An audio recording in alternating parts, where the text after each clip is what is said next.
ये कहानी है सम्राट हर्षवर्धन की।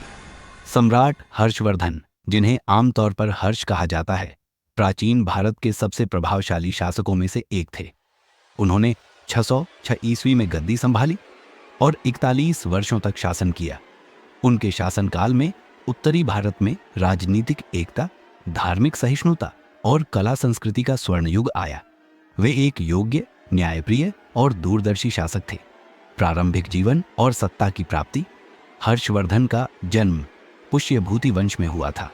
वे थानेसर, वर्तमान हरियाणा के राजा प्रभाकर वर्धन के पुत्र थे।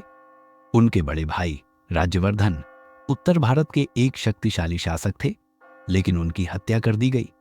इस कठिन समय में 16 वर्ष की उम्र में हर्षवर्धन ने गद्दी संभाली और अपने भाई की मृत्यु का बदला लेते हुए अपने राज्य का विस्तार किया। उन्होंने अपनी राजधानी को थानेसर से कन्नौज स्थानांतरित कर दिया, जिससे कन्नौज उत्तरी भारत का एक प्रमुख राजनीतिक और सांस्कृतिक केंद्र बन गया। सम्राट हर्षवर्धन का सैन्य विजय और प्रशासन। हर्षवर्धन एक कुशल सेनापति और रणनीतिकार थे। उन्होंने उत्तर और मध्य भारत के कई राज्यों को अपने साम्राज्य में शामिल किया। उनके साम्राज्य की सीमाएं पंजाब, बंगाल, उड़ीसा और मध्य भारत तक फैली हुई थी। हालांकि जब उन्होंने दक्षिण भारत पर आक्रमण किया तो चालुक्य शासक पुलकेशिन द्वितीय ने उन्हें नर्मदा नदी के दक्षिण में बढ़ने से रोक दिया। यह उनकी एकमात्र सैन्य असफलता थी।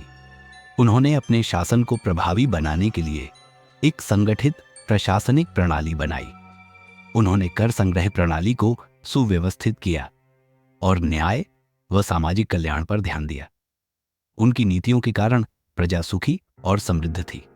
सम्राट हर्षवर्धन ने धार्मिक सहिष्णुता और बौद्ध धर्म का समर्थन। हर्षवर्धन शुरू में हिंदू धर्म, विशेष रूप से शैव मत के अनुयायी थे, लेकिन बाद में वे बौद्ध धर्म के प्रति झुके। चीनी यात्री ह्वेनसांग ने अपनी यात्रा के दौरान हर्षवर्धन से मुलाकात की और उनके धर्मपरायण स्वभाव की प्रशंसा की। हर्षवर्धन ने बौद्ध धर्म को संरक्षण दिया और अनेक बौद्ध मठों और विश्वविद्यालयों, विशेष रूप से नालंदा, का निर्माण कराया। उन्होंने हर 5 साल में एक महाधर्म परिषद का आयोजन किया, जिसमें विभिन्न धर्मों के विद्वान भाग लेते थे। हालांकि वे बौद्ध धर्म को मानते थे, लेकिन उन्होंने हिंदू धर्म और जैन धर्म को भी पूरा सम्मान और संरक्षण दिया। सम्राट हर्षवर्धन ने कला, साहित्य और संस्कृति में योगदान दिया। हर्षवर्धन न केवल एक योद्धा और कुशल प्रशासक थे, बल्कि वे एक कवि और नाटककार भी थे। उन्होंने संस्कृत में कई नाटकों की रचना की, जिनमें प्रमुख हैं नागानंद, बौद्ध धर्म पर आधारित नाटक; रत्नावली, एक प्रेम कथा; प्रियदर्शिका, एक सामाजिक नाटक। उनके दरबार में कई विद्वान और कवि रहते थे, जिनमें बाणभट्ट प्रमुख थे।